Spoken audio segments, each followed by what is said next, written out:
On the far western coast of the continent, high atop a rocky promontory overlooking the Sunset Sea, sits Casterly Rock, ancestral seat of House Lannister. Below it lies Lannisport, one of the great cities of Westeros, a center for trade, culture, and the great Lannister fleet. There are a number of gold and silver mines in the Westerlands, making it the richest region in all of Westeros. One of the most productive mines lies beneath Casterly Rock itself, making House Lannister the wealthiest of all the noble houses. This allows House Lannister to finance many endeavors of other noble houses. Even the king himself has sought credit from Casterly Rock from time to time. We Lannisters claim our descent from the Andal invaders, and through the female bloodline, Lann the Clever. According to the legend, Lann, using only his wits, won Casterly Rock from the noble House of Casterly during the Age of Heroes.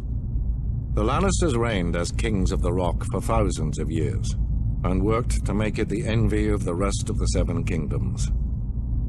Our time as kings ended, however, when Aegon Targaryen, otherwise known as Aegon the Conqueror, arrived in Westeros with his army. The last king of the Rock, King Lorin Lannister, joined forces with King Mern Gardener, the king of the Reach. Together, with 60,000 men, they met the Targaryen host in open battle. History tells us that Aegon unleashed all 3 of his dragons, slaughtering 4,000 men at what came to be known as the Field of Fire. King Mern himself was burned alive that day, and House Gardener turned to ash with him.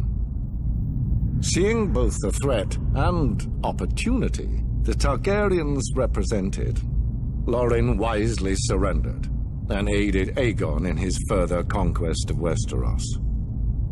The Lannisters were thus appointed Lords Paramount of the Westerlands and Wardens of the West, titles we hold to this day. Let us be clear, though.